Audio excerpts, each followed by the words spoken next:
आज सिर्फ नाम के मुसलमान रह गए। हमारे किरदार को देखा जाए तो मुसलमानों वाला किरदार नहीं, हमारा कैरेक्टर देखा जाए तो मुसलमानों वाला कैरेक्टर नहीं। आज भाई भाई की कमर तोड़ने के लिए तैयार है, आज भाई भाई को नीचा दिखाने के लिए तैयार है।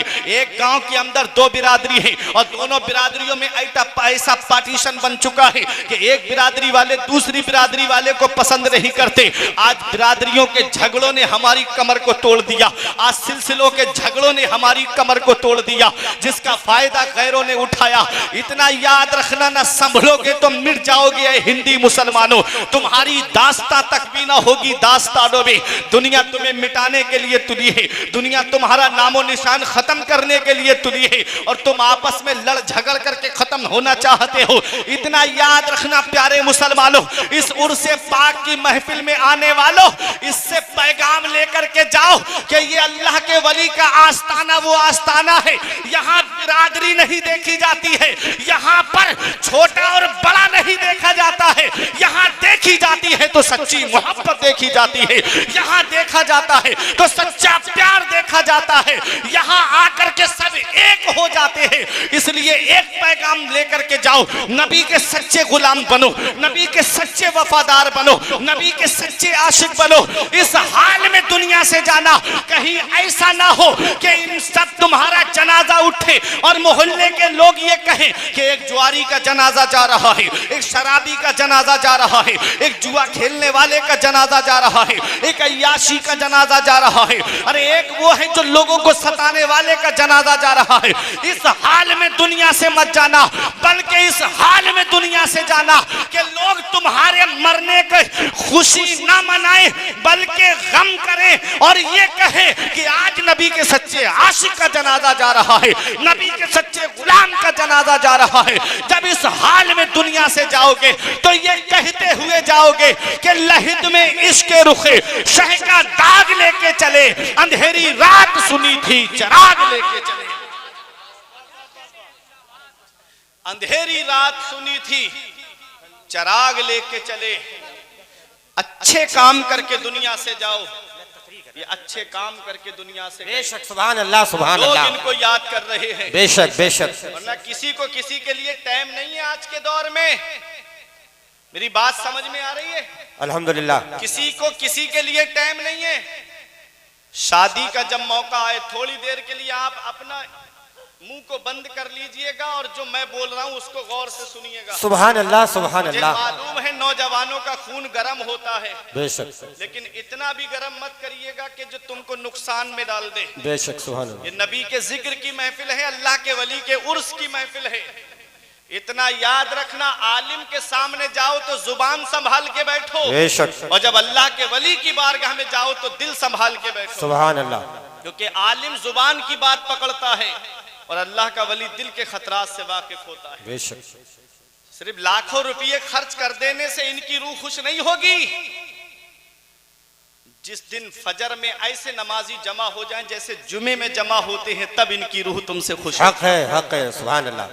नमाजें छोड़ के कहता है मैं हुसैनी हूँ, शराबे पी के कहता है मैं हुसैनी हूँ, बेशक, जुआ खेल के कहता है मैं हुसैनी हूँ, हक है, अय्याशी करके कहता है मैं हुसैनी हूँ, नमाजें छोड़ के कहता है मैं हुसैनी हूँ।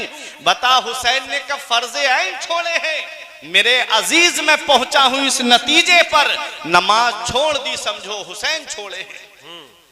आज मस्जिदें देखो हमने वीरान कर दी और सिनेमा हॉल हमने आबाद कर दिए। आज हर घर को सिनेमा हॉल बना दिया हमने। बेशक, फिर सोचते हो कि जन्नत में चले जाएंगे। जन्नत मिलना इतना आसान नहीं है जितना आज हमने सोच रखा है। आला हजरत अजीमुल बरकत फरमाते उनको रहम आए तो आए, वरना सुभान अल्लाह, वो कड़ी मार है क्या होना है। अल्लाह छुप के लोगों से किए जिसके गुनाह वो खबरदार है क्या होना है। सुभान कल अल्लाह, तो दीदार का दिन है और यहाँ आंख बेकार है क्या होना है। ये अचानक आने वाली मौतों से इबरत हासिल नहीं करते। अभी 3 दिन गुजरे, एक खबर को अभी तुमने देखा नहीं? बेशक, क्या मामला था भोजीपुरा स्टेशन के पास का? जी, पूरी गाड़ी में ब्लास्ट हो गया, ऐसी आग लगी कि एक भी जिंदा सलामत ना बचा। अल्लाह, कि अचानक आने वाली मौतों से इबरत हासिल नहीं करते। इनसे नसीहत हासिल नहीं करते। मौत का कोई भरोसा नहीं, मौत का कोई पता नहीं, कब और किस जगह और किस हाल में आ जाए। इतना याद रखना नौजवानों, अगर गाने सुनकर के सो गए और आंख कब्र में जाकर के खुली तो बताओ कौन है जो तुम्हारे काम आएगा। अल्लाहु अकबर।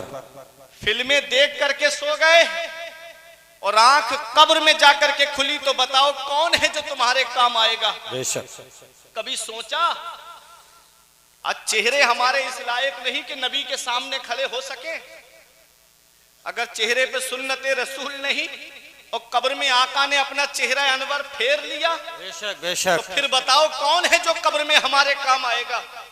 इसी को आला हजरत कहते हैं, उनको रहम आए तो आए वरना वो कड़ी मार है क्या होना है। छुप के लोगों से किए जिसके गुनाह वो खबरदार है क्या होना है। बेशक।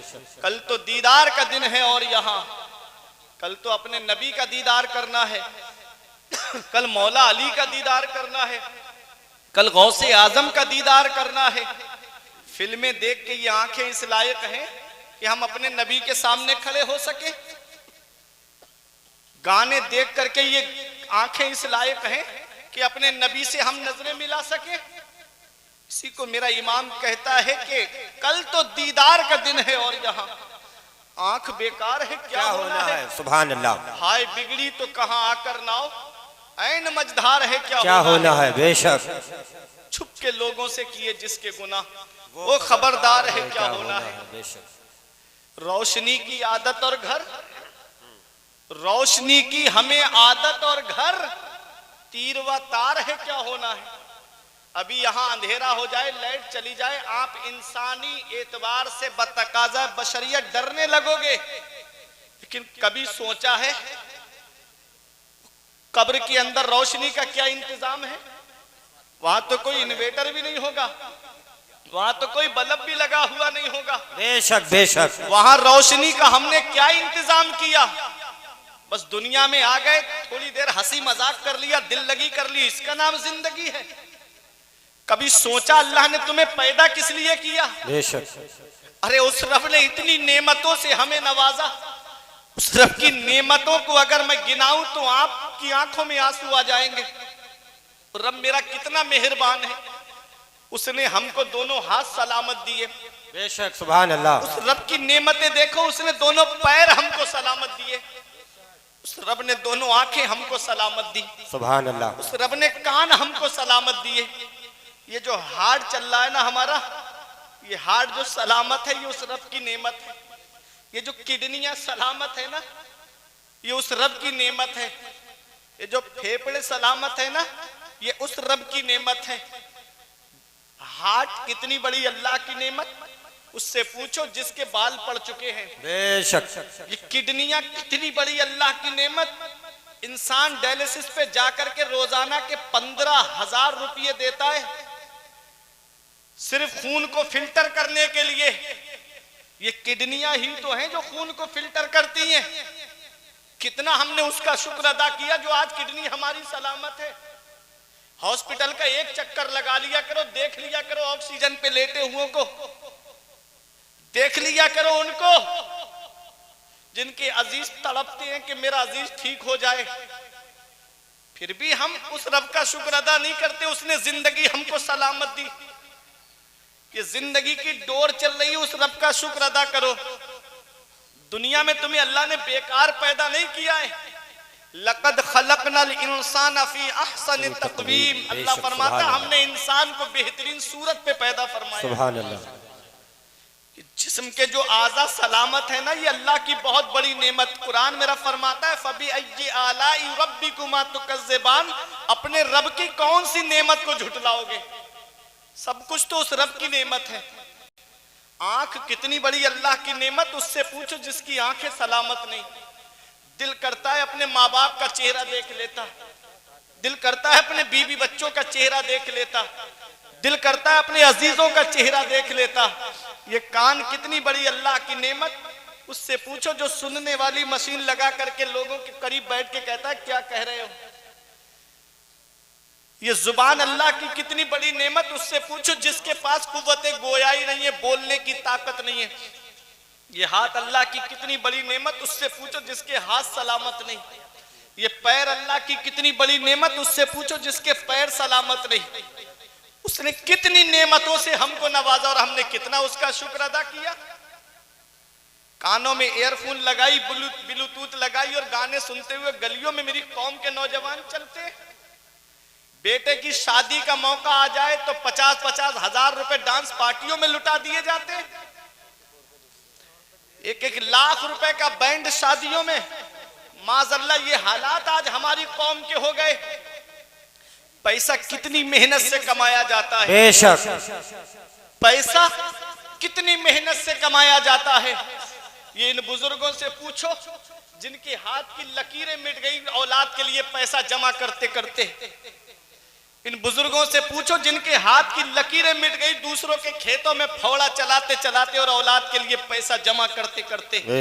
आज वो औलाद क्या जाने जिसे आज मोबाइल चलाने से फुर्सत नहीं मिलती, जिन्हें यूट्यूब देखने से फुर्सत नहीं मिलती। घंटों 3-3 घंटे की फिल्म बैठ करके देख लेंगे और 3 घंटे अल्लाह के वली के उर्से पाक की महफिल में नहीं बैठ सकते।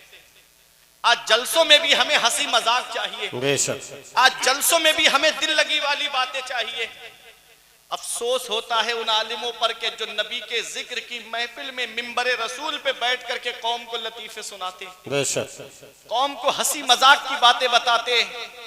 20-25 हजार रुपए तुमने लतीफे सुनाने के लिए दिए। हक है। इतना याद रखना प्यारे मुसलमानों, आलिम डॉक्टर की तरह होता है। मरीज के अंदर जो बीमारी होती है उसी की डॉक्टर जैसे दवा देता है, ऐसे ही आलिम को चाहिए कि कौम के अंदर उनके आमाल को सुधारने वाली बातें बयान करे, कुरान और हदीस की रोशनी में बयान करे, ताकि एक भी अमल कर ले तो कमेटी वालों का जलसा कराना कामयाब हो जाए और आलिम का बयान करना कामयाब। नारे तकबीर, नारे तकबीर, नारे रिसालत, मसलके आला हजरत मुफ्ती फुरकान रजा मंजरी, उलमाए अहले सुन्नत, उर्से मुक़द्दस, अज़मत इस्लाम, अज़मत कुरान, शान इस्लाम, शान कुरान, नारे तकबीर, नारे रिसालत। सुभान अल्लाह, माशाअल्लाह। अल्लाह कितना मेहरबान है अपने बंदों पर, कितना मेहरबान है मेरा रब अपने बंदों पर। कभी सोचा है आपने, एक किस्म के चावल से हमारा पेट भर जाता, उसने अलग अलग किस्म के चावल हमको अता फरमाए। अगर मंसूरी के चावल से तेरा पेट नहीं भरता तो 11-21 का खा के पेट भर ले। अगर उससे भी पेट नहीं भरता तो बासमती सरवती का चावल खा करके पेट भर ले। एक गेहूं है, उससे एक आटा है, और आटे से कितनी नेमतें तैयार होती हैं। उसी से बर्गर बनता है, उसी से पिज्जा बनता है, उसी से समोसा बनता है, उसी से रोटी बनती है, उसी से पराठा बनता है। अगर तेरा दिल एक चीज से नहीं भरता तो दूसरी चीज खा करके अपना पेट भर ले। कितनी नेमतों से उस रब ने हमको नवाजा। एक किस्म की दाल से तेरा पेट नहीं भरता, उसने अलग अलग किस्म की दालें हमको अता फरमाई। कहीं अरहर की दाल है, कहीं मसूर की दाल है, कहीं उड़द की दाल है, खा करके अपना पेट भर ले। इतना याद रखना प्यारे मुसलमानों, जब नेमतों का गलत इस्तेमाल होने लगता है तो परवरदिगार आलम वो नेमतें छीन लेता है अपने बंदे से। आज नेमतों का कितना गलत इस्तेमाल हो रहा है। शादी ब्याह के मौके पे जाओ तो घर में एक हफ्ता चिकन नहीं बनेगा। शादी ब्याह के मौके पे जाएगा तो तू चिकन के लेग पीस पे लेग पीस खाएगा, आधा खाया आधा नीचे डालेगा, आधा खाया आधा नीचे फेंकेगा। और रोटी का हाल क्या है, आधी रोटी बीच में से निकाली और बाकी रोटी टेबल के नीचे डाल दी। क्या इसका हिसाब नहीं देना पड़ेगा? क्या इसका जवाब नहीं देना पड़ेगा? मेरे आका हुजूर सल्लल्लाहु अलैहि वसल्लम एक दिन हुजरा आयशा में दाखिल हुए, रोटी का टुकड़ा जमीन पे पड़ा हुआ था। मेरे आका ने उसे उठाया, साफ किया और मेरे आका ने तनावुल फरमा लिया। मेरे आका इरशाद फरमाते हैं, आयशा रिज्क की बेहुरमती ना किया करो। अल्लाह ने जिस कौम से रिज्क छीना है उसे दोबारा रिज्क अता नहीं फरमाया है, इसलिए रिज्क की कदर किया करो, खाने की कदर किया करो। और शादी ब्याह के मौके पे जाओ तो उस वक्त अपने मुंह को लगाम दिया करो, ताकि कहीं ऐसा ना हो कि आप जो है वो इसराफ में दाखिल हो जाएं। कहीं ऐसा ना हो कि आप खाने की बेहुरमती करते हुए हुए नजर आए। ए उर्से पाक की महफिल में आने वालों, आज दुनिया जो इनको याद कर रही है, इन्होंने अल्लाह की नेमतों का शुक्र अदा किया और ऐसा शुक्र अदा किया, ये नमाजें पढ़ के दुनिया से गए, ये रोजे रख के दुनिया से गए, ये लोगों को फायदा पहुंचा के दुनिया से गए, ये लोगों को नफा पहुंचा के दुनिया से गए। इसलिए दुनिया आज इनको याद कर रही है। आज रात के 12 बज चुके हैं और आप यहाँ सर्दी के मौसम में बैठ करके इनका जिक्र सुन रहे हो, इनके उर्स की महफिल में आए हो। ये इस बात की दलील है कि ये अल्लाह और उसके रसूल को राजी करके गए हैं, और जो अल्लाह और उसके रसूल का हो जाता है फिर सारी खुदाई उसकी हो जाती है। सुभान अल्लाह, सुभान अल्लाह उनकी मोहब्बत को दिलों में डाल देता है, अल्लाह उनकी मोहब्बत को दिल से निकलने नहीं देता है। आओ जरा देखो प्यारे मुसलमानों, आज हम जिस दुनिया में अपनी जिंदगी गुजार रहे हैं, ये दुनिया हमेशा रहने की जगह नहीं है।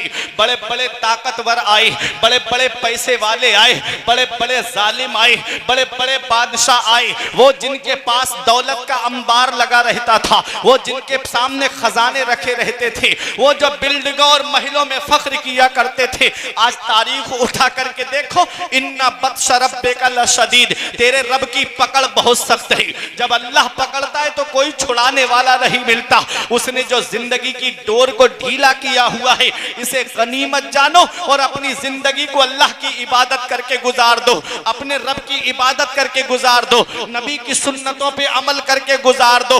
आओ, तुमने देखा नहीं, अभी 3 साल गुजरे कोरोना को गए हुए, क्या हाल हो गया था हिंदुस्तान का। एक एक घर में 3-3 जनाजे मैंने रखे हुए देखे। अल्लाह अकबर। आओ जरा देखो तो सही, बरेली शरीफ में एक मोहल्ला ऐसा जिसमें एक दिन में 18 जनाजे उठते थे। कब्रिस्तान में कब्र खोदने वाला कब्रिस्तान छोड़ करके भाग गया। ये अचानक आने वाली मौतों से इबरत हासिल नहीं करते। जो पहली लहर में बच गए वो दूसरी में निकल गए। कैसी आई थी दूसरी लहर, लाखों रुपये हथेली पर रख करके घर वाले पैरों की जूतियां घिस गई ऑक्सीजन तलाश करते करते, फिर भी उनको ऑक्सीजन न मिल सका। औलाद तड़पती रही अपने बाप के लिए ऑक्सीजन ले आऊं, औलाद तड़पती रही कि अपने बाप के लिए ऑक्सीजन तलाश कर लूं। पैरों की जूतियां घिस गई लेकिन ऑक्सीजन न मिल सका।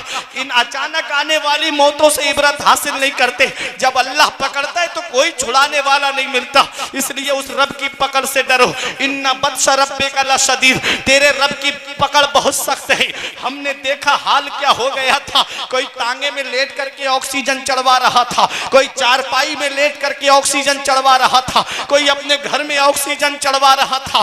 करोड़ों रुपयों के मालिक हॉस्पिटल पूरा खरीद सकते हैं, लेकिन ऐसा हाल हो गया था कि उनको ऑक्सीजन तो बहुत दूर की बात, हॉस्पिटल में बेड तक नसीब नहीं हुआ।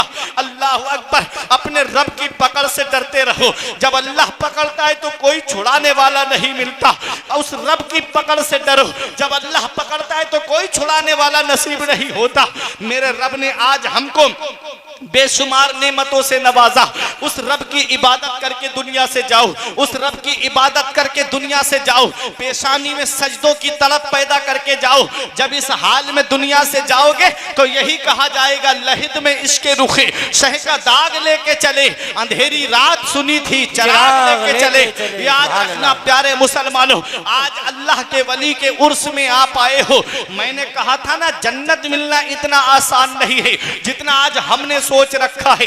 जिनके रुतबे हैं सिवा उनको सिवा मुश्किल है। अल्लाह अकबर। उस्माने गनी जिन्हें दुनिया में जन्नती होने की बशारत मिली, वो कब्रिस्तान में खड़े होकर इतना रोते, आंखों से आंसू बरसते, दाढ़ी भीग जाती, आंसू जमीन पे गिरने लगते। मौला अली इतना रोते कि दाढ़ी भीग जाती और आंसू जमीन पे गिरने लगते। हजरत उमर बिन अब्दुल अजीज, जिनसे मुजद्दिदियत का सिलसिला चला है, सबसे पहले मुजद्दिद का नाम हजरत उमर बिन अब्दुल अजीज है।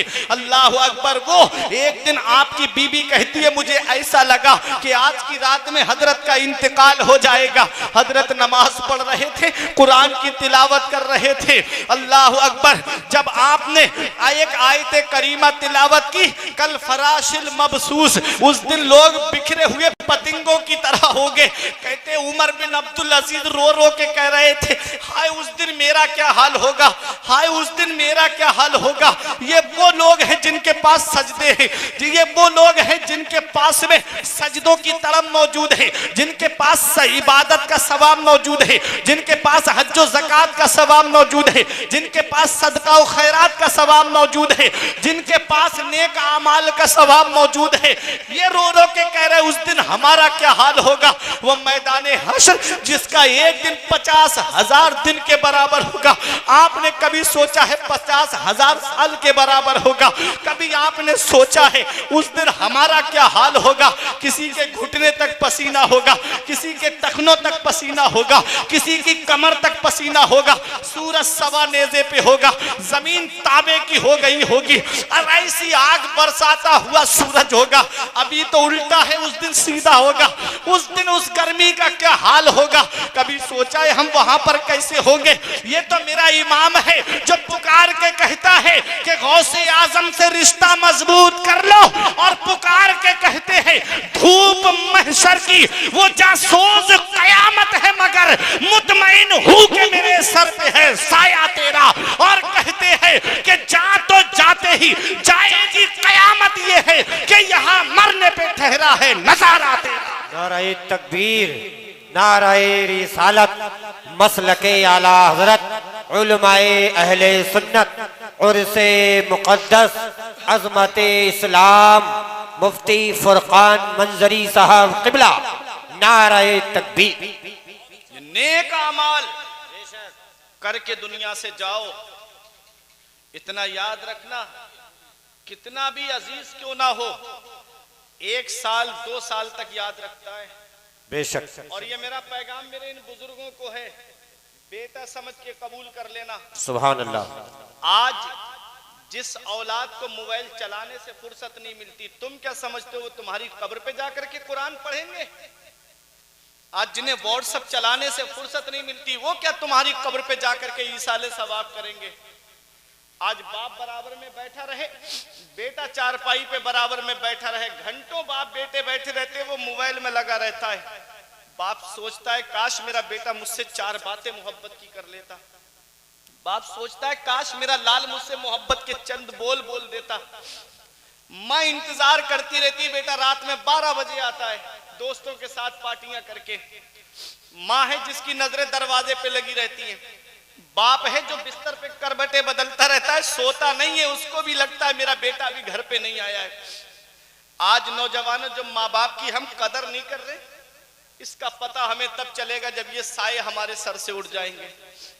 फिर हम चिराग लेके भी ढूंढेंगे ना, तो माँ बाप जैसा प्यार करने वाली शख्सियतें नहीं मिलेगी, माँ बाप जैसी मोहब्बत करने वाली शख्सियत नहीं मिलेगी। ये माँ ही तो है जब बेटा बाहर काम करने चला जाए, जब तक फोन पे उसे ये पता नहीं चल जाता कि मेरे बेटे ने खाना खा लिया है, तब तक माँ खाने को हाथ नहीं लगाती। सुभान अल्लाह। ये बाप ही तो है, बेटा बाहर चला जाए तो इसे लगता है कि मेरा बेटा पता नहीं किस हाल में होगा। और जब बेटा घर पे आता है, शादीशुदा है, तो बीबी की नजर उसकी जेब पे होती है, बच्चों की नजर थैले पे होती है, क्या खाने का सामान लाए। ये माँ बाप हैं जिनकी नजर बेटे के चेहरे पे जाती है, मेरे लाल इतने कमजोर हो गए, क्या खाना वक्त पे नहीं खाया। इन मोहब्बतों को हमने ठुकरा दिया, आज इन मोहब्बतों को हमने फरामोश कर दिया। हम कौन सा मुंह लेके जाएंगे महबूबे दावर के सामने? हम कौन सा चेहरा लेके जाएंगे शाफे महशर के सामने? मेरे आका हुजूर सल्लल्लाहु अलैहि वसल्लम की एक हदीस पाक है। इस हदीस के रावी हजरत अब्दुल्ला इब्ने उमर हैं। अन अब्दुल्ला इब्ने उमर काला काला रसूलुल्लाह सल्लल्लाहु अलैहि वसल्लम ला यदखुलुल जन्नता आक वला मन्नान वला कम्मार वला मुदमिनो खमरिन। मेरे आका फरमाते हैं कि 4 लोग ऐसे हैं जो जन्नत में नहीं जाएंगे। यहां जन्नत में ना जाने का मतलब क्या है? दुखूले अव्वल, जैसे नेकोकार परहेजगार डायरेक्ट जन्नत में जाएंगे, ये 4 लोग ऐसे हैं, ये डायरेक्ट जन्नत में नहीं जाएंगे। पहले अपने गुनाहों की सजा जहन्नम में भुगतेंगे, फिर उसके बाद किसी की सिफारिश से जन्नत में दाखिल किए जाएंगे, अगर ईमान वाले हैं तो। आका फरमाते हैं ला यदखुलुल जन्नता आक जो माँ बाप का नाफरमान है, जो माँ बाप को सताता है, वो जन्नत में दाखिल नहीं होगा। कभी सोचा हमने? आज बीबी की मोहब्बत में आकर के हमने माँ बाप की मोहब्बतों को फरामोश कर दिया। आज माँ बाप एक एक पैसे के लिए परेशान है और बेटा टूरों पे टूर करता नजर आता है। इधर माँ बाप दवाई के लिए परेशान और बेटा अजमेर की बड़ी देग में पैसे डाल के आ रहा है। इधर माँ बाप एक एक पैसे के लिए तरस रहे हैं, दवाई के लिए परेशान। उधर बेटा है कि नैनीताल के चक्करों पे चक्कर लगाता नजर आता है। इतना याद रखना, मैं एक हदीस पाक आपको सुनाता हूँ, उसका मफहूम बताता हूँ। मेरे आका की बारगाह में यमन के नौजवान सहाबी आए। नौजवान थे ना, आप भी नौजवान हो, मैं भी नौजवान हूँ। नौजवान सहाबी आए, क्या इरादा करके आए कि मैं आका की बारगाह में जा रहा हूँ, अब आका की खिदमत ही में रहूंगा, जितनी जिंदगी बची है मदीने में गुजारूंगा। सुभान अल्लाह। अगर मेरा इंतकाल भी हो गया तो मेरा मदफन मदीने शरीफ में बनेगा। कितनी प्यारी नीयत है। अरे मदीने में मौत आ जाए तो उस मौत का कहना ही क्या। अल्लामा हसन कहते हैं, जी के मरते हैं जो जाते हैं मदीना ए हसन, और मर के जीते हैं जो जाते हैं मदीना ए हसन, और जी के मरते हैं जो आते हैं मदीना छोड़कर। और आला हजरत फरमाते हैं, तैबा में मर के ठंडे चले जाओ आंखें बंद, सीधी सड़क ये शहर शफाअत नगर की है। और ताजुशरिया फरमाते हैं, मदीना ऐसा गुलशन है जो हर गुलशन की जीनत है, बहारे बागे जन्नत भी मदीना की बदौलत है। मदीना छोड़कर जन्नत में कोई जा नहीं सकता, मदीने से मोहब्बत है तो जन्नत की जमानत है। उस मदीने में सहाबी आए जिसके बारे में मुफ्ती आजम ने फरमाया, पयाम लेके जो आई सबा मदीने से, मरीजे इश्क की लाई दवा मदीने से, तमाम शाहो गदा पल रहे हैं जिस दर से, मिली जहान को रोजी सदा मदीने से। और मदीना जाने जिनानो जहान है यारो, चलो हमेशा की ले लो बका मदीने से। उस मदीने में सहाबी आए, तजल्लियों की अजब है फिजा मदीने में, निगाहे शौक की है इंतहा मदीने में, गमे हयात ना खौफे कजा मदीने में, बराहे रास्त है राहे खुदा मदीने में। तो मदीने में सहाबी आए हैं। उस मदीने में आका इरशाद फरमाते हैं, जिससे हो सके मदीने में मरे तो वो मदीने ही में मरे, क्योंकि जो मदीने में मरेगा मैं उसकी शफाअत करूंगा। सुभान अल्लाह। अरे मोहब्बत से बोल दो सुभान अल्लाह। सुभान अल्लाह। उस मदीने में सहाबी आए जिसकी मिट्टी के बारे में आका फरमाते हैं, मदीने की मिट्टी में शिफा है। अल्लामा हसन कहते हैं, न हो आराम जिस बीमार को सारे जमाने से, उठा ले जाए थोड़ी खाक उनके आस्ताने से। उस मदीने में सहाबी आके कहते हैं, या रसूल अल्लाह, मैं यमन से आया हूं और अब वापस नहीं जाना चाहता। तो मेरे आका ने इरशाद फरमाया, हल्लका अबवाया, क्या तुम्हारे माँ बाप जिंदा हैं, क्या तुम्हारे माँ बाप हयात हैं? सहाबी ने अर्ज किया, हाँ या रसूल अल्लाह, मेरे माँ बाप तो जिंदा हैं। नबी इरशाद फरमाते हैं, क्या उनको तुम ये बता के आए हो कि अब उनका बेटा मदीने शरीफ जा रहा है, वापस नहीं आएगा? अर्ज किया, हाँ या रसूल अल्लाह, मैं माँ बाप को ये बता के आया हूँ कि अब मैं वापस नहीं आऊंगा। नबी इरशाद फरमाते हैं, जब तुमने अपने माँ बाप से इजाजत ली तो ये भी बताया कि अब उनका बेटा वापस नहीं आएगा? अर्ज किया, हाँ या रसूल अल्लाह, मैंने ये भी बताया है कि अब उनका बेटा वापस नहीं आएगा। नबी इरशाद फरमाते हैं, जब तुमने अपने माँ बाप से ये कहा कि अब उनका बेटा वापस नहीं आएगा तो उनका हाल कैसा था? वो हंस रहे थे कि रो रहे थे? सहाबी की आंखों में आंसू आ गए। अर्ज करते हैं, या रसूल अल्लाह, जब मैंने अपने माँ बाप से ये कहा कि अब उनका बेटा वापस नहीं आएगा तो बेटे की मोहब्बत में गले लग के फूट फूट करके रो रहे थे। आका फूट फूट करके रो रहे थे। नबी को जलाल आ गया। आका तशरीफ फरमा थे, उठ के खड़े हो गए। इरशाद फरमाते हैं, इरजी इलैहिमा फअदहिकहुमा कमा अबकैतहुमा, ए मेरे सहाबी, वापस चले जाओ, जहां से आए हो वहीं लौट के चले जाओ, और जैसे माँ बाप को रुला के आए हो वैसे उन्हें हंसा दो, वो यमन में खुश हो जाएंगे, तेरा नबी तुझसे मदीने में राजी हो जाएगा। सुभान अल्लाह। नाराए तकबीर, नाराए रिसालत, नाराए गौसियत, मसलके आला हजरत उलमाए अहले सुन्नत उर्से मुक़द्दस मुफ्ती फुरकान मंजरी साहब क़िबला, नारे तकबीर, नारे। इधर माँ बाप एक एक पैसे के लिए परेशान, माँ आंसू बहा रही है, बाप आंसू बहा रहा है और बेटा टूरों पे टूर करता हुआ नजर आ रहा है। इतना याद रखना प्यारे मुसलमानों, इतना याद रखना मेरी कौम के नौजवानों, अगर घर में माँ बाप राजी हैं तो तुमसे अल्लाह भी राजी है, उसका रसूल भी राजी है। और माँ बाप नाराज है तो ना अल्लाह राजी है, ना उसका रसूल राजी है, ना साहिबे मजार तुमसे राजी है। घर में रूठे हुए माँ बाप को मना लो, वो हाथ उठा के दुआ कर देंगे, अल्लाह तबारक व तआला तुम्हारी तकदीर को बदल देगा, अल्लाह तुम्हारी किस्मतों को बदल देगा।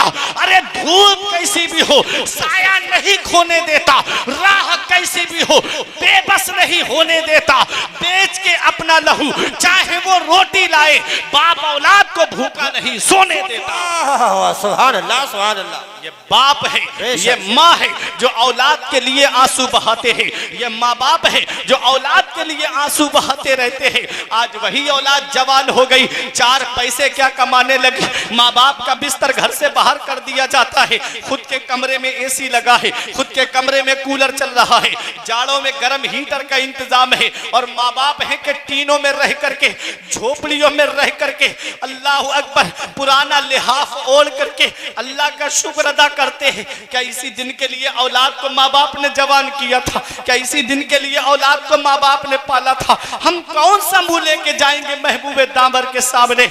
मौलाना रूम फरमाते हैं, एक शख्स की बीबी ने यह शिकायत की कि तुम्हारा बाप पूरी रात खांसता रहता है, इसकी खांसी की वजह से मेरे बच्चे सो नहीं पाते, ना मैं सो पाती हूँ ना बच्चे सो पाते हैं। वो बीबी की मोहब्बत में गिरविदा, उसने माँ बाप से कहा, अपने वालिद से कहा कि अब्बा ऐसा करो, मैं तुम्हारा बिस्तर वहां कर देता हूं जहां जानवर बनते हैं, जानवरों के बंधने की जगह पे अपने अब्बा का बिस्तर करने के लिए उनको पीठ पे लिटा बिठा करके लेकर के चला।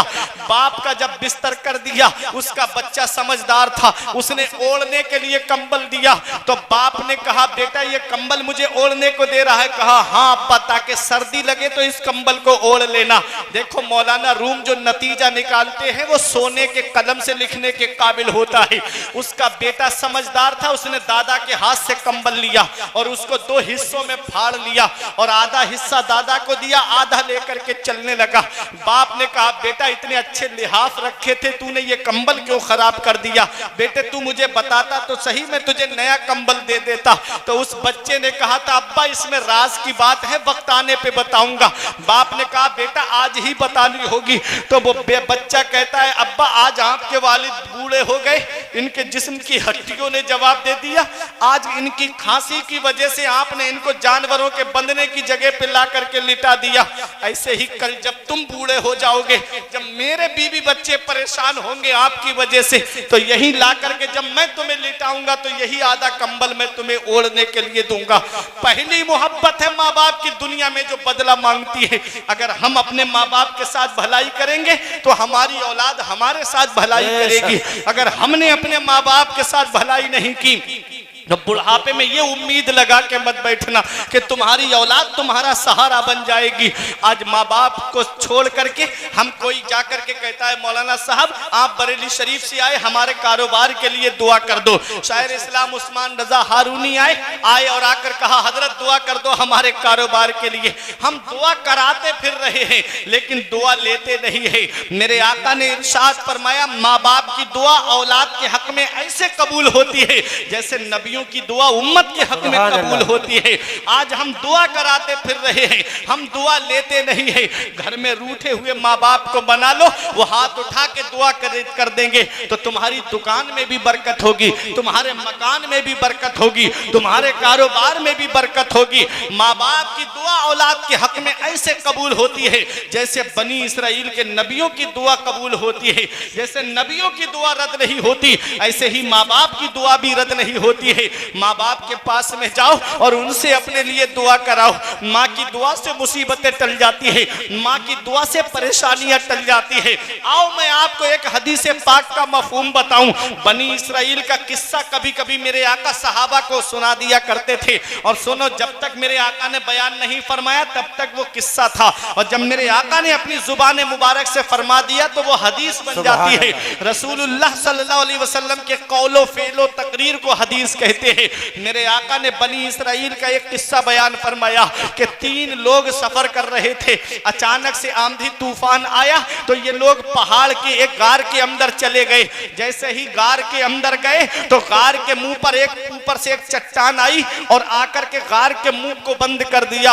अब कोई आवाज भी बाहर नहीं जा सकती। ये तीनों गार के अंदर बंद है। अल्लाह अकबर, ये गार के अंदर क्या बंद है? ऐसा समझो कि बड़ी से बड़ी परेशानी भी इनके सामने हेच है। ना तो कोई आवाज बाहर जा सकती, ना कोई ये पत्थर अपनी ताकत से हटा सकते हैं।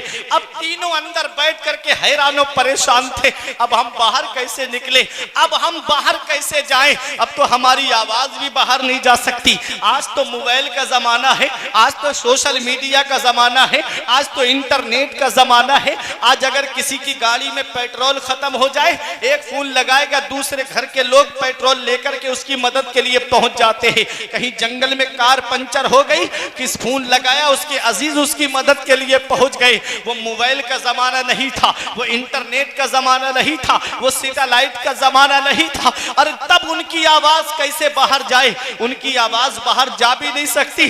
तीनों अंदर बैठ करके हैरान और परेशान है, आपस में मशवरा करते हैं। जहां सारे दरवाजे बंद हो जाते हैं वहां अल्लाह की रहमत का दरवाजा खुला होता है। जहां जिसकी कोई सुनने वाला नहीं होता उनकी परवरदिगार सुनता है, उनका पैदा करने वाला मौला सुनता है। अब अपने रब की बारगाह में दुआ करो। दुआ के जरिए ये पत्थर हमारे सामने से हट सकता है। एक दुआ है जो इस मुसीबत को हमारे ऊपर से टाल सकती है। मेरे आका इरशाद फरमाते हैं, अद्दुआ युरद्दुल क़ज़ा, दुआ से तकदीर बदल जाती है।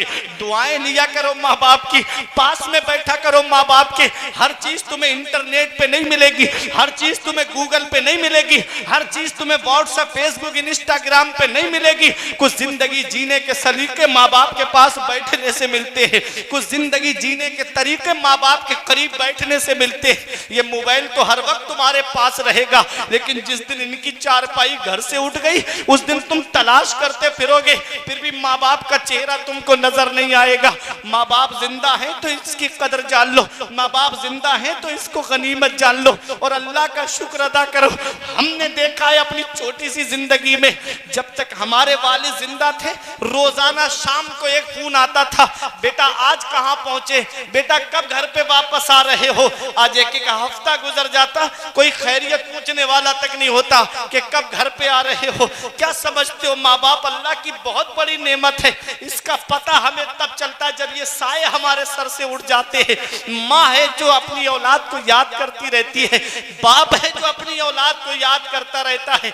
इस मतलबी दौर में मेरे नौजवानों, आज जिस किसी के पास में आप बैठोगे तो वो मतलब से आपके पास में बैठेगा। रिश्तेदारों के मशवरे में आपको मतलब मिलेगा, खानदान वालों के मशवरे में आपको मतलब मिलेगा, दोस्तों के मशवरे में आपको मतलब मिलेगा।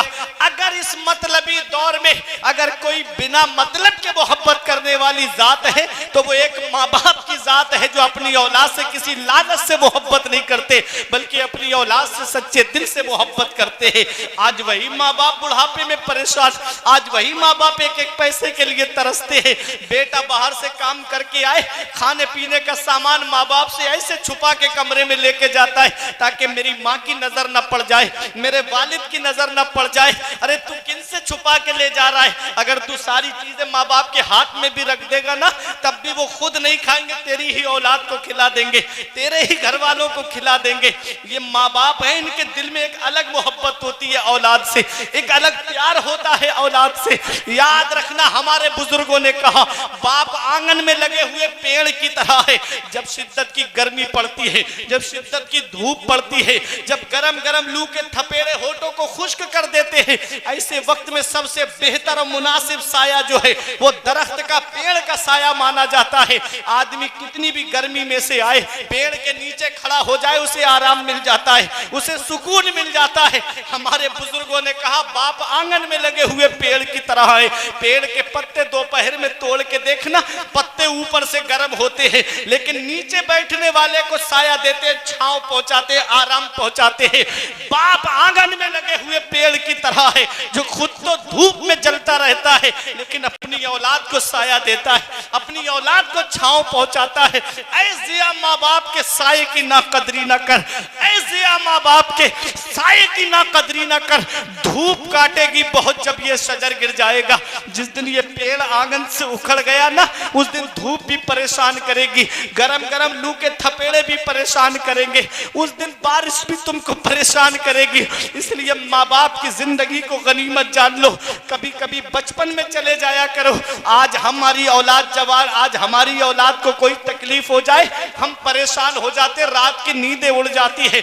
इटंगा के डॉक्टर से फायदा नहीं होता, कोई बिलासपुर लेके जाता है, कोई रुद्रपुर लेके जाता है, कोई किच्छा लेके जाता है, कोई बहेड़ी लेके जाता है, कोई बरेली लेके जाता है। क्या कहते हो डॉक्टर साहब? चप्पलें घिस गई मेरे पैर की, तब कहीं जाकर के मेरे घर में ये फूल खिला है। कोई आलिम नहीं छोड़ा जिससे औलाद के लिए दुआ ना कराई, कोई पीर नहीं छोड़ा जिससे औलाद के लिए दुआ ना कराई। ये औलाद मेरे बुढ़ापे का सहारा है, ये मेरा बेटा मेरे बुढ़ापे का सहारा है। इसे कुछ नहीं होना चाहिए।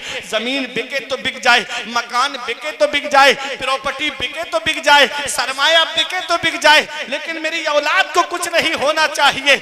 आज हमारी औलाद बीमार पड़ गई, हम परेशान हो गए, रात की नींदें उड़ गई हमारी। पूरी रात के हम जगे हुए क्यों ना सही, अगर पता चल जाए बच्चे को बुखार है तो पूरी रात नींद नहीं आती, उसके सराहने बैठ के हम गुजार देते।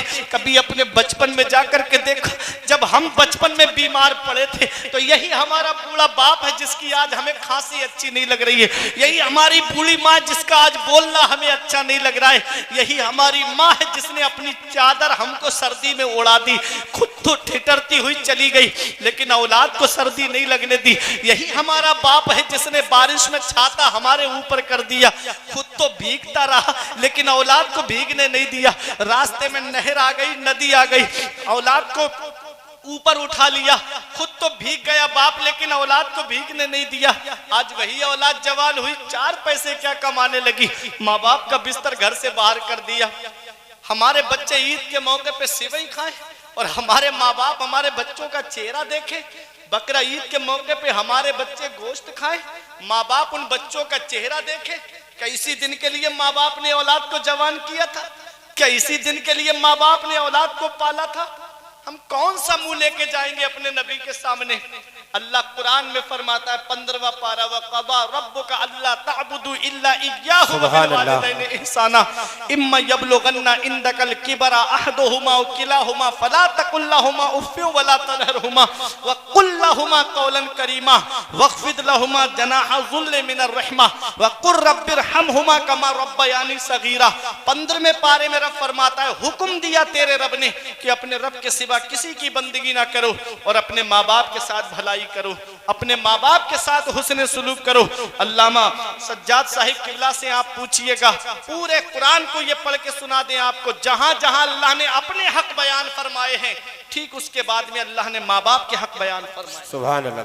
क्या समझे मतलब ये है, हुकूकुल्लाह के बाद में बंदे का जब हक का मामला आता है तो बंदे के हक में सबसे पहला हक जो है वो माँ बाप। सुभान अल्लाह। माँ बाप अल्लाह की बहुत बड़ी नेमत। कुरान में रब फरमाता है, मेरा रब इरशाद फरमाता है, आप बैठ जाएं, अगर थक ना हो तो बैठ जाइएगा, मैं खत्म करने जा रहा हूं अपनी बात को। उर्स की महफिल में आप आए हैं, देखें सुने, बैठ जाइए। एक जरूरी पैगाम दे के जा रहा हूं मैं। इसलिए जलसों में नहीं आता कि आप मुझे बार बार बुलाएं, मैं इसलिए आता हूं कि ताकि एक भाई ने भी अमल कर लिया तो मेरा बयान करना कामयाब हो जाएगा और आपका उर्से पाक कराना कामयाब हो। सुभान अल्लाह। बेशक।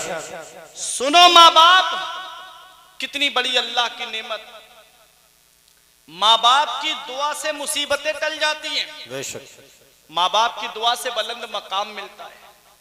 मूसा अलैहिस्सलाम जो अल्लाह के जलीलुल कद्र पैगंबर हैं, जब कोहे तूर पे चढ़े तो पैर फिसल गया, आवाज आई रब की बारगाह से, मूसा संभल के आया करो। अर्ज किया मेरे मौला, मैं इससे पहले तारीकी रातों में आया, बयाबान जंगलों से आया, तूने कभी नहीं फरमाया मूसा संभल के आया करो, आज क्यों फरमाया? रब ने इरशाद फरमाया, मूसा जब तुम आते थे तो तुम्हारे पीछे तुम्हारी माँ हाथ उठा के दुआ करती थी, मौला मेरे मूसा को सलामत रखना। आज वो दुआ करने वाले हाथ नहीं रहे, तुम्हारी माँ का इंतकाल हो चुका है। अल्लाह। एक दिन मूसा अलैहिस्सलाम ने रब की बारगाह में अर्ज की, मौला जन्नत में मेरा साथी कौन बनेगा? तो रब तबारक व तआला ने वही भेजी, इरशाद फरमाया, फला मोहल्ले का कस्साब तुम्हारा साथी होगा जो जन्नत में तुम्हारे साथ जाएगा। सुभान अल्लाह। अब हर इंसान, हमारी आदत ये है आपस में इंसान को पता चल जाए कि ये मेरा जन्नत में साथी बन के जाएगा, तो दिल में ये शौक होगा कि ना देख तो लूं वो है कौन सी शख्सियत जो जन्नत में मेरे साथ जाएगा। वो तो अल्लाह के पैगंबर हैं, अल्लाह के नबी हैं, अल्लाह के रसूल हैं, जलीलुल कद्र पैगंबर, कलीमुल्लाह आपका लक़ब है, आपने अल्लाह से कलाम किया है, अल्लाह से बातें की हैं। जब गए आप उस मोहल्ले में, कस्साब को देखा तो वो गोश्त बेच रहा था और बेहुदा बातें भी बोल रहा था, बदतमीजी भी बोल रहा था। हालात होते हैं, आदमी की जुबान होती है। आपने देखा कोई ऐसा अमल नहीं है इसका जो पैगंबर के साथ जन्नत में जाए। जब उसने अपनी दुकान समेटी तो कहा, चलिए आप मेरे मेहमान हैं, मेरे घर चलिए। जब घर गए तो खाना उसने अपने हाथों से तैयार किया। उसके बाद जब खाना तैयार हो गया तो अल्लाह के पैगंबर से बोला, आप बैठिए। मूसा अलैहिस्सलाम बैठे हैं। उसने कहा, पहले मैं अपनी माँ को खिलाऊंगा। बूढ़ी माँ थी, मुंह में दांत भी नहीं, अपने मुंह में लुकमा लेकर के बारीक किया, फिर उसके बाद अपनी माँ के मुंह में डाला। इस तरीके से उसने अपनी माँ का पेट भरा, शिकम सैर कराया। और जब माँ शिकम सैर हो गई, आसूदा हो गई, तो माँ को लेटा दिया। कहा, अब आइए, अब अपने खाना खाते हैं। मूसा अलैहिस्सलाम ने खाना खाया, आराम के लिए लेटे तो रात में किसी के रोने की आवाज सुनी, रात में किसी की सिसकियों की आवाज सुनी। आपने उठ के देखा तो वही बूढ़ी माँ थी जो सजदे में सर रख के रो के कह रही थी, मौला मेरा बेटा गुनाहगार है, मौला मेरा बेटा खताकार है, मौला मेरे बेटे की कोई ऐसी नेकी नहीं है जो उसे जन्नत में ले जाए। मैं मानती हूँ मेरे मौला, मेरा बेटा मेरा बहुत फर्मा बरदार है, मेरा बेटा मेरी खिदमत करता है। मेरे मौला मेरी खिदमत का ये सिला दे दे मेरे बेटे को कि मेरे बेटे को जन्नत में मूसा पैगंबर का साथी बना दे। सुभान अल्लाह, सुभान अल्लाह। ये दुआ की माने मूसा अलैहिस्सलाम ने उस बूढ़ी माँ को उठाया और फरमाया, ए बूढ़ी माँ, अल्लाह ने तेरी दुआ को कबूल फरमा लिया है, मैं मूसा हूँ और ये मेरा जन्नत में जाने वाला साथी है। माशाअल्लाह, सुभान अल्लाह। ये माँ बाप है जो हाथ उठा के दुआ कर दे तो अल्लाह ताला तकदीर बदल देता है, अल्लाह ताला किस्मतें बदल देता है।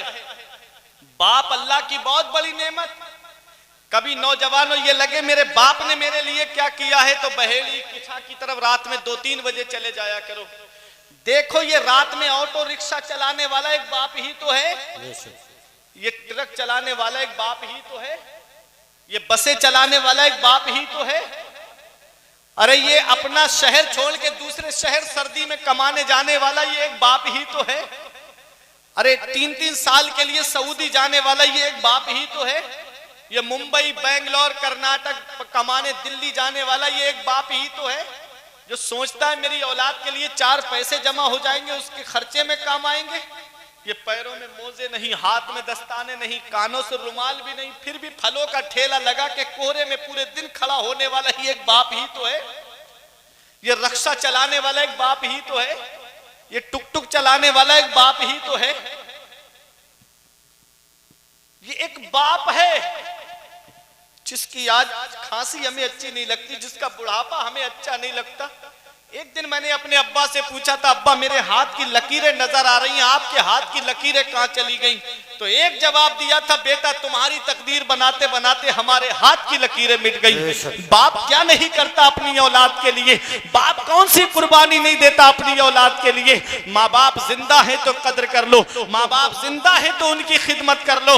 इसी को शायर ने कहा था, ऐ जिया माँ बाप के साये की ना कदरी न कर, धूप काटेगी बहुत जब ये शजर गिर जाएगा। धूप कैसी भी हो साया नहीं खोने देता, राह कैसी भी हो बेबस नहीं होने सोने देता, बेच के अपना लहू, चाहे वो रोटी लाए, बाप औलाद को भूखा नहीं सोने देता और वक्त ठुकरा देगा।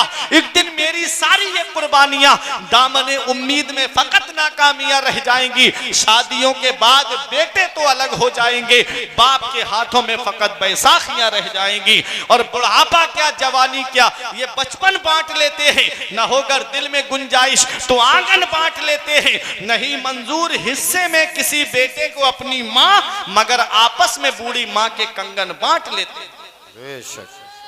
मगर आपस में बूढ़ी माँ के कंगन बांट लेते हैं। अल्लाह अकबर। तो कितनी भी मुसीबतें आ जाए, परेशानी आ जाए, अल्लाह माँ बाप की दुआ से दूर फरमा देता है। देखो वो 3 हैं, बनी इसराइल के 3 फर्द हैं और पहाड़ के अंदर हैं, गार में है, पत्थर गिर गया मुंह पे, अंदर कोई नहीं है जो आपकी आवाज को बाहर पहुंचा सके। रोने लगे, इस वक्त कौन है जो हमारी फरियाद को सुनेगा? दिलों के राज अल्लाह जानता है, दिलों के हालात अल्लाह जानता है। जहां सारे दरवाजे बंद होते वहां अल्लाह की रहमत का दरवाजा खुला होता है। आपने कहा हमने जिंदगी में जो नेक अमल किए हैं, जो सबसे अच्छा काम किया है, उसके वसीले से दुआ मांगो, अल्लाह ताला मुसीबत को दूर कर देगा। एक खड़े हुए बोले, मैं ए मेरे परवरदिगार, मेरे दिल का हाल तू जानता है। मेरे माँ बाप बूढ़े हो गए, एक दिन मैं बकरियां चराने ले गया, रात ज्यादा हो गई, मेरे माँ बाप भूखे सो गए। मैं बकरियां लेकर के जब जंगल से घर पे आया, मैंने दूध को दूहा और उसके बाद मेरे बच्चे मेरे कदमों में लौट रहे थे, अब्बा भूख लगी है, दूध पिला दो। मेरी बीवी कह रही थी माँ बाप सो गए, कम से कम इन बच्चों को तो दूध पिला दो। लेकिन मैंने ना बीवी की सुनी ना बच्चों का रोना देखा। मैं अपने माँ बाप के पास दूध लेकर के गया और मैंने उठाया नहीं जब तक मेरे माँ बाप खुद से बेदार नहीं हो गए। पूरी रात मेरे बच्चे मेरे कदमों में लौटते रहे, लेकिन मैंने अपने माँ बाप को बिना खिलाए जो अपनी औलाद को नहीं खिलाया। जब मेरे माँ बाप उठे तो मेरी माँ ने देखा तो आंखें भीग गई, बेटा कब से खड़े हो? कहा अम्मा पूरी रात से खड़ा हूं। अल्लाह अकबर। माँ की आंखें भीग गई, बाप की आंखें भीग गई। पहले दूध अपने माँ बाप को पिलाया, फिर अपने बच्चों को पिलाया, फिर अपनी बीवी को पिलाया। आज का मेरा नौजवान होता तो माँ बाप तड़पे भूख से, लेकिन पहले मेरे बीवी बच्चे खाने चाहिए। माँ बाप रोए एक एक पैसे के लिए परेशान रहे, लेकिन पहले मेरे घर का अच्छा होना चाहिए। ये हालात आज हमारी कौम के हो गए। वो कहता है मौला ये नेकी मैंने, ये हुस्न सुलूक मैंने अपने माँ बाप के लिए साथ में सिर्फ तेरी रजा के लिए किया है। मौला अगर मेरा ये नेक अमल तेरी बारगाह में कबूल है तो इस पत्थर को हटा दे। मेरे आका इरशाद फरमाते उसका ये दुआ करना था कि अल्लाह ने पत्थर को थोड़ा हटा दिया, इतना हटा कि रोशनी आने लगी, लेकिन अभी वो निकल नहीं सकते बाहर। अब दूसरा नौजवान खड़ा हुआ। पैगाम है मेरे नौजवानों के लिए। वो कहता है मौला एक मेरी चचाजाद बहन थी जिस पर मैं आशिक हो गया था, मेरा दिल आ गया था, लेकिन वो परिवार गरीब था, मैं मालदार था, दौलत वाला था। एक दिन गुर्बत ने जब ज्यादा परेशान किया, उसके बहन भाई भूख से तड़पने लगे, बिलकने लगे, तो मेरी बहन मेरे पास मदद मांगने के लिए आई। तो मैंने उससे ये शर्त रखी कि मैं तुझे पैसे तो दे दूंगा, खाने पीने का सामान भी दे दूंगा, लेकिन तुझको मेरी ख्वाहिश पूरी करानी पड़ेगी। तो मेरी बहन ने मुझसे कहा था अल्लाह से डर, खुदा का खौफ खा, जो मोहर अल्लाह ने मुकर्रर फरमाई है उसको तोड़ने की कोशिश मत कर। उसने कहा तो मैं पैसे नहीं दूंगा। कहा वो रोती हुई मेरे घर से चली गई। जब घर पे भाई बहनों का रोना देखा, भूख से बिलकना देखा, तो फिर आई और आकर के मुझसे कहती अगर तेरी यही शर्त है तो ला मेरे भाई बहनों के लिए खाने पीने का सामान दे दे और अपनी हवस मिटा ले। वो कहता है कि मैंने उसको सामान दिया, रुपये दिए, पैसे दिए, दिरहमो दीनार दिए। वो कहता है कि मेरे मौला जब मैं गलत इरादे से नीचे बैठा तो उस मेरी बहन ने कहा खुदा का खौफ खा, अल्लाह से डर। अल्लाह ने जिस मोहर को मुकर्रर फरमाया खुदा के लिए उसे मत तोड़। वो कहता है मेरे दिल में ऐसा खुदा का खौफ पैदा हुआ कि मैं उठ गया और मेरे परवरदिगार में जिना जैसी गुनाह जिना जैसे बड़े गुनाह से बच गया मौला सिर्फ तेरे अजाब के खौफ से। ए अल्लाह, अगर ये मैंने काम तेरी रजा के लिए किया है तो मौला इस पत्थर को हटा दे। मेरे आका इरशाद फरमाते हैं कि पत्थर और हट गया। आज हमारे नौजवानों का हाल क्या है? आज हमारी नजरों से आज कैसे कैसे गुनाह होते जा रहे हैं। कभी सोचा है? इमाम शाफई फरमाते जिना कर्ज है, अगर तू लेगा तो इसका भुगतान तेरे घर वालों से किया जाएगा। इसीलिए मेरे आका ने फरमाया था लड़का लड़की जैसे ही बालिग हो उनके निकाह कर दो। आज हमारे यहाँ जो शादियां लेट हो रही है ना, इसकी सबसे बड़ी वजह यह है, मेरे आका ने फरमाया था निकाह आसान करो जिना दुश्वार हो जाए। आज जिना आसान हो गया, निकाह दुश्वार हो गया। किसी के घर में बेटी पैदा हो जाए तो चेहरे का जुग्राफिया बदल जाता है। कहां से अब मंगनी के लिए सामान इकट्ठा करूं, कहां से इसके जहेज का सामान इकट्ठा करूं, कहां कभी चौथी की रस्म के नाम पे, कभी दिखनौर के नाम पे। कैसा हाल आज हमारे मुआशरे का बन गया। हम भूल गए कि मरने के बाद हमें कब्र में भी जाना है। कोई गरीब आदमी जहेज मांगे उस्मान भाई समझ में आता है उसके घर में है नहीं इसलिए मांग रहा है, लेकिन अमीरों को क्या पड़ी थी? जितनी ज्यादा दौलत उतनी ही ज्यादा लंबी लंबी डिमांडें, जितनी ज्यादा दौलत उतनी ही ज्यादा मुंह फैला हुआ। वो बाप जिसने 16-17 साल अपनी बेटी को सीने से लगा के रखा, आज अगर कुर्बानी के लिए बकरा ले आए तो 5 महीने 6 महीने बकरा घर पे रह जाए, जब कुर्बानी का वक्त आता है पूरा घर बाहर निकल जाता है। हमने पूछा बाहर क्यों जा रहे हो? कहते हैं कि इसकी कुर्बानी नहीं देख पाएंगे, ये हमसे बहुत ज्यादा मोहब्बत करने लगा था। और एक जानवर को 5-6 महीने में इतनी मोहब्बत हो जाती है कि इंसान उसकी कुर्बानी नहीं देख पाता। कभी सोचा है बाप 16-17 साल अपनी बेटी को अपने सीने से लगा के रखता है? ये जहेज लेने वाले नहीं जानते ना, ये जहेज के लोग भी नहीं जानते कि एक बाप ने कितनी परेशानियां उठा करके अपनी बेटी को पाला है। खुद की बेटी के लिए ये सोचते हैं कि जाकर के ससुराल में खूब आराम करे, दूसरे की बेटी घर पे आ जाए तो उसे सताना शुरू कर दिया जाता है। कभी जहेज के नाम पे टॉर्चर किया जाता है। आए दिन अखबारों में खबर आती है किचन में सिलेंडर फटने से बहू की मौत हो गई। कभी सास नहीं मरी? कभी सुना आपने किसी सास का भी कभी इंतकाल हुआ? बहू ही क्यों मरती है? इतना याद रखना, ये हंसने की बात नहीं है, रोने की बात है। आज जो हमारी कितनी कई लाख मुस्लिम बेटियां मुर्तद्दा हो गई, दूसरे लोगों के रीति रिवाज के मुताबिक शादियां कर ली, हमारे कान पे जूं तक नहीं रिंगी। रोजाना इंटरनेट पे देख रहे हैं फला इलाके की मुस्लिम बेटी ने इस्लाम धर्म छोड़ दिया। अभी तुमने नहीं देखा आयशा नाम की लड़की का जो वीडियो वायरल हुआ था? उसने कहा था मुझे मर्दों की सूरत से नफरत होने लगी है, रोजाना मुझे टॉर्चर किया जाता है जहेज के नाम पर। ये जहेज की लानत ने कितने घर तबाह कर दिए, इस जहेज की लानत ने कितने घर बर्बाद कर दिए। कभी देखा है मदीने वाले मुस्तफा सल्लल्लाहु अलैहि वसल्लम ने अपनी बेटी फातिमा का निकाह कैसी सादगी के साथ फरमाया? बेशक सुभान अल्लाह। आका चाहते तो जन्नत से सामान आता हजरत फातिमा के लिए। मेरे आका ने ऐसी सादगी के साथ शादी फरमाई हजरत फातिमा की। शादी करो तो ऐसी करो सादगी के साथ जैसे अली का अक्द हुआ फातिमा के साथ। सुभान अल्लाह। शादियां बेटा मिल गया, अल्लाह ने नेमत दे दी, उसकी शादी का मौका आया तो लंबी लंबी डिमांडें, लंबी लंबी डिमांडों के दरवाजे खोल दिए। बहनें कहती है मेरा एक भाई है, इतनी आसानी से इसकी शादी नहीं करेंगे, सारी बहनों को जेवर चाहिए। अल्लाह अकबर। ये हालात आज हमारे यहाँ की शादियों के हो गए। किसी गरीब की बेटी को अपनाओ, उस गरीब का हाथ अपने हाथ में लेके कहो अल्लाह का दिया हुआ सब कुछ है मेरे पास, गाड़ी भी है, एसी भी है, फ्रिज भी है, मकान भी है, सब कुछ है अल्लाह का दिया हुआ, बस एक बेटी की कमी है जो तेरे घर पे लेने आया हूं।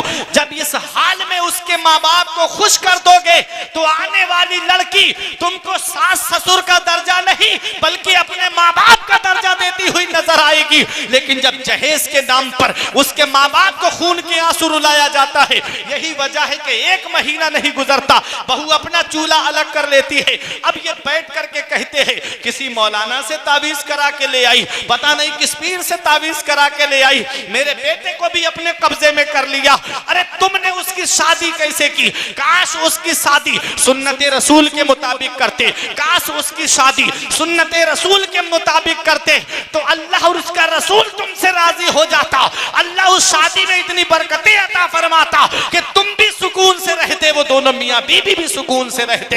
लेकिन हालात ऐसे हो गए, 500-500 की बारातें लेकर के जाना, जहेज की लंबी लंबी डिमांडें करना, खून के आंसू रुलाया जाता है बेटी वालों को। याद रखना, उस बेटी को भी अल्लाह ने पैदा किया है, तुमको भी अल्लाह ने पैदा किया है। मेरे आका तो काफिरों का रोना नहीं देखते हैं। तो जरा सोचो, जब मुस्लिम बेटियां बिस्तर पे रोती होंगी, जब मुस्लिम बेटियां बिस्तरों पे कराहती होंगी, मेरे नबी को कितनी तकलीफ पहुंचती होगी। तुमने कभी सोचा है, जंगे बदर में जब 70 काफिर गिरफ्तार करके लाए गए, मस्जिद नबवी के सहन में लिटा दिए गए, उनके बंद कस के बंधे हुए थे, मेरे आका थोड़ी देर आराम के लिए लेटे, उनके रोने की आवाज सुनी, उनके कराहने की आवाज सुनी, उनकी सिसकियों की आवाज सुनी। मेरे नबी के सगे चचा हजरत अब्बास भी उसमें शामिल थे। मेरे नबी ने जब रोने की आवाज सुनी, बेचैन हो गए। मेरे नबी हुजरे से बाहर तशरीफ लाए, इरशाद फरमाए, मेरे सहाबा इनके बंद खोल दो, इनके कराहने से मुझे तकलीफ पहुंच रही है, इनके रोने से मुझे तकलीफ पहुंच रही है। वो मेरा नबी जो काफिरों का रोना ना देखे, वो मेरा नबी जो काफिरों का कराहना ना देखे। बताओ, जब मुस्लिम बेटियां जो बिस्तरों पे कराहती होंगी, रोती होंगी, तो मेरे नबी को कितनी तकलीफ पहुंचती होगी, मेरे नबी को कितना रंज पहुंचता होगा। आज ये उम्मत गानों में मस्त हो गई, आज ये उम्मत फिल्मों में मस्त हो गई। आज मेरी कौम के नौजवानों का हाल ये है, वो नबी जो हमको वक्त विलादत याद करता रहा, वो नबी जो मेराज की रात हमको याद करता रहा, वो मेरा नबी जो इस दुनिया जाहिरी से तशरीफ ले गया, तब भी हमको याद करते रहे। आला हजरत पुकार के कहते हैं, जो ना भूला आज तक हम गरीबों को रजा, जो ना भूला आज तक हम गरीबों को रजा, याद उसकी अपनी आदत कीजिए चर्चा उन्हीं का सुबह शाम, जाने काफिर पर कयामत कीजिए। नारे तकबीर, नारे रिसालत, नारे गौसियत, मसलके आला हजरत, उलमाए अहले सुन्नत, अजमत इस्लाम, सुन्नते मुस्तफ़ा, सुन्नते मुस्तफ़ा, नारे तकबीर, नारे रिसालत। तो गार के अंदर 3 नौजवान फंसे। एक ने कहा, मौला मैं अपने माँ बाप की खिदमत करता हूँ, उसका सिला ये दे दे, ये पत्थर हटा दे। दूसरा कहता है, मौला मैं जिना जैसे गुनाह से सिर्फ तेरे अजाब के खौफ से बचा, मौला ये पत्थर हटा दे। तीसरा खड़ा हुआ, अब इतना पत्थर हट गया कि गर्दन बाहर निकल सकती है लेकिन जिस्म नहीं निकल सकता। तीसरा खड़ा हुआ, वो कहता है, मेरे पास एक मौला, तू दिल का राज जानता है, एक मजदूर मेरे पास मजदूरी के लिए आया, उसकी मजदूरी मेरे पास जमा हो गई, मैंने उसे मजदूरी दी तो वो बोला मैं आके ले जाऊंगा 1-2 दिन में, वो चला गया, वापस नहीं आया। मैंने उसके उस पैसे को अपने पास नहीं रखा बल्कि बिजनेस में लगा दिया, तिजारत में लगा दिया। वो कई साल के बाद वापस आया, वो कहते हैं मुझसे अपनी मजदूरी मांगी, तो जितनी बकरियां थी मैंने कहा ये सब तेरी हैं, ले जा। उसने कहा मजाक मत करो, मेरी मजदूरी दे दो। कहा मैं कह रहा हूं ना, ये सब तेरी हैं, तेरी मजदूरी के पैसे को मैंने तिजारत में लगा दिया, ये जितनी बकरियां देख रहा है, बकरियों का रेवड़, ये सब तेरे पैसों का है। वो लेके चला गया और मुझे दुआएं देता हुआ गया, मौला ये काम मैंने सिर्फ तेरी रजा के लिए किया है, मौला ये मेरा अमल तेरी बारगाह में कबूल है, तो इस पत्थर को हटा दे। पत्थर हट गया, तीनों बाहर निकल आए। सुभान अल्लाह, मोहब्बत से बोलो सुभान अल्लाह। सुभान अल्लाह। ये दुआ है, दुआ। माँ बाप की दुआ से मुसीबतें दूर होती हैं, बुजुर्गों की दुआओं से मुसीबतें दूर होती हैं। मजदूर की मजदूरी पसीना सूखने से पहले दे दो।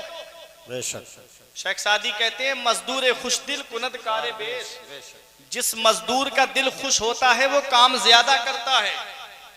और बाज तो ऐसे होते हैं, कई दिन तक की मजदूरी जमा कर लेते हैं, वो घर पे खर्चे के लिए परेशान है, वो मजदूरी देने में भी इतनी ज्यादा सुस्ती और काहिली करते हैं।